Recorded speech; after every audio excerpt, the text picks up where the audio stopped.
வீட்டில் விளக்கு வைக்கிறோம். ஆனால் எதுக்கு விளக்கு வைக்கிறோன்னு தெரியல. என்ன குருஜி, எங்களுடைய அம்மாவுக்கு விளக்கு வச்சாங்க, எங்களுடைய அப்பா விளக்கு வச்சிருப்பாரு, எங்கள் தாத்தா பாட்டி விளக்கு வச்சு கும்பிட்டாங்க. அதே மாதிரி வழி வழியாக நானும் வந்து விளக்கு வச்சு கும்பிட்டுக்கிட்டு இருக்கேன். ஆனால் அதுக்கு என்ன பலனுன்னு எனக்கு தெரியாது.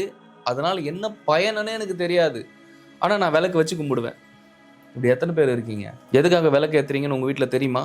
ஒரு விளக்கு ஏத்துறதுன்றது எதுக்கு ஒரு லட்சுமி கடாட்சம் அப்படின்றாங்க, எதுக்கு ஒரு குருங்கிறாங்க, எதுக்கு இறைவன்ன்றாங்க, எதுக்காக நெருப்பு கும்பிடணும்? நம்மளுக்குன்னா வேற வேலை இல்லையா? இல்ல வேலை இல்லாம இந்த ஒரு விஷயத்த கொண்டு வந்தாங்களா? அது என்ன கிறிஸ்டியன்ல கூட மெழுகுவத்தி ஏத்தி வழிபடுறாங்க. இஸ்லாமியர்களை பாத்தீங்கன்னா ஆக மொத்தம் ஏதாவது ஒரு அக்னி சாட்சியா வச்சு ஒரு ஊதுபத்தியை ஏதாவது ஒன்று வச்சு வழிபடுவாங்க.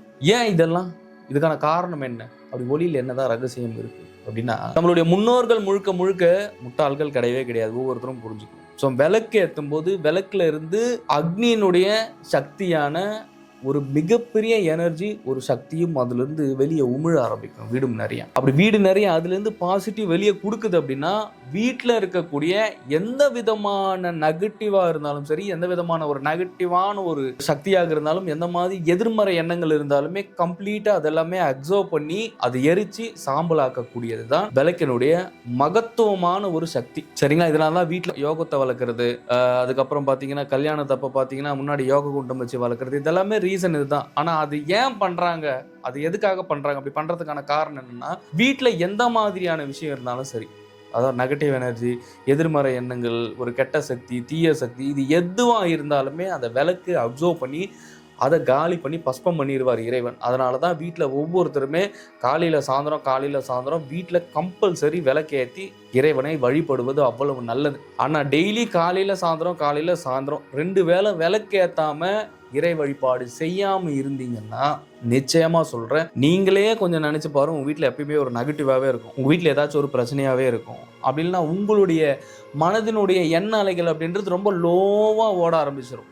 ஒரு ஹையரா இருக்காது, ஒரு பாசிட்டிவ்ன்றது உங்களுக்குள்ளார இருக்காது. ஏன்னா நீங்க பணம் அப்படின்ட்டு இந்த பக்கம் ஓடும்போது நீங்க இந்த பக்கம் இறைவனை விட்டுறீங்க. அதான் பிரச்சனையே. இந்த பக்கம் இறைவனை விட்டுட்டு கடவுளை விட்டுட்டு நீங்க முழுக்க இந்த பக்கம் பணம்னு ஒன்னா மட்டும் பணம் மட்டும் வந்துடாது. அதுக்கு முதல்ல உங்க வீட்டில் இருக்கக்கூடிய எதிர்மறை ஆற்றல்களை ஒவ்வொருவருமே நாசம் செய்தால் மட்டும்தான் நீங்கள் நினைத்ததும் சரி, நீங்கள் நினைக்காததும் இறைவன் கொடுக்கக்கூடிய ஒரு வல்லமையும் சக்தியும் வந்து கொடுத்துருவாங்க. ஏன்னா சித்தர்கள் முதற்கொண்டு ஞானியர்கள் முதற்கொண்டு எல்லாருமே விளக்கினுடைய மகத்துவத்தை அவ்வளவு பிரமாதமாக பல பாடல்களும் பல விஷயங்களும் வந்து சொல்லியிருப்பாங்க. ஏன் எல்லாருமே ஜோதியை குறிப்பிட்டுறாங்க? ஏன் அருட்பெருஞ்சோதின்ட்டு வள்ளலார் சொல்றாரு? திருமூலரே ஒளியை அறியல் உருவும் ஒளியும் அப்படின்னு ஒளியை குறிப்பிடுறார். சிவவாகியர் ஓடி உட்கலந்த ஜோதியை நாடி நாட்களும் கலந்து போய் அப்படின்னு ஏன் ஒளியை குறிப்பிடுறாருன்னா, சித்தர்கள் முழுக்க தன்னுள்ளே ஒளியை கண்டவர்கள், ஒளியாக ஒளி தேகத்தை அடைந்தவர்கள். அதெல்லாம் எக்ஸ்ட்ரீம்.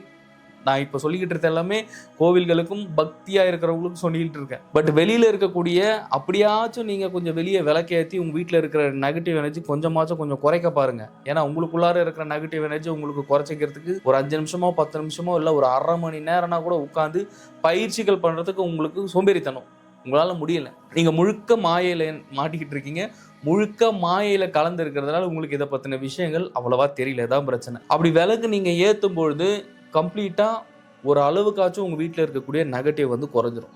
வீட்டில் தெய்வ கடாட்சம், ஒரு லட்சுமி கடாட்சம் அப்படின்றது உருவாகிறோம். குருவர்களும் சித்தர்களும் பரிபூர்ணமா கிடைக்க ஆரம்பிக்கும். ஸோ விளக்கு அங்க மட்டும் ஏத்துறது கிடையாது.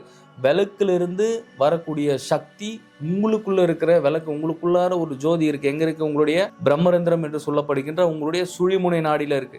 உங்களுடைய சுழிமுனை நாடிக்கும் எதிரில் இருக்கக்கூடிய விளக்குக்கும் ஒரு ஆரா கிரியேட் ஆகி, ஒரு எனர்ஜி கிரியேட் ஆகி என்ன ஆகும்னா, முழுக்க உங்களுடைய கர்மாவை விளக்கு கொஞ்சமா வாங்க ஆரம்பிக்கும். இது விளக்கு தியானமா கூட நீங்க பண்ணலாம். உங்க முன்னாடி ஒரு விளக்க வச்சுட்டு அந்த விளக்கை ஏத்திட்டு ஒரு 5 நிமிஷம் அந்த விளக்கை நீங்க உற்று நோக்கணும். எப்படின்னா, இந்த கண்களுக்கு மையத்தில் இந்த சென்டர் பகுதியிலேருந்து நீங்கள் கொஞ்சமாக அதை பார்த்துக்கிட்டே இருக்கணும். ஒரு 5 நிமிஷம் பார்க்க ஆரம்பிச்சிங்கன்னா போதும். அதுக்கப்புறம் என்ன பண்ணால் அமைதியாக நீங்கள் கண்ணை மூடி ஒரு 10 நிமிடமோ ஒரு 15 நிமிடமோ உட்காரும்போது உங்கள் மனதில் இருக்கக்கூடிய எதிர்மறை எண்ணங்களாக இருக்கட்டும், உங்களை சுற்றி இருக்கக்கூடிய சூழ்நிலையில் இருக்கின்ற ஒரு அளவுக்கு இருக்கக்கூடிய இந்த கர்மாவும் சரி, இந்த எதிர்மறை எண்ணங்களும் ஒரு அளவுக்கு குறைய ஆரம்பிக்கும். ஸோ எப்பவுமே உங்கள் வீட்டில் விளக்கேற்றும் பொழுது நீங்கள் எந்த தெய்வத்தை நினைத்து விளக்கேற்றுகிறீர்களோ அந்த தெய்வம் அந்த விளக்கில் வரும். இதுதான் நிஜம். இதற்காக தான் நம் முன்னோர்கள் வந்து நீங்க குலதெய்வ கோயிலுக்கு போனாலும் விளக்கேத்துறது, நீங்க வீட்ல எந்த இறைவனை கும்பிட்டாலுமே இன்னைக்கு ஃபோட்டோ கலாச்சாரம் அப்படின்றது வந்துச்சு. ஆனா இதுவே முன்னாடிலாம் பார்த்தீங்கன்னா ஃபோட்டோலாம் கிடையாது. விளக்கை வைத்து தான் ஒவ்வொருவரும் வந்து இறைவனை வழிபட்டார்கள். அது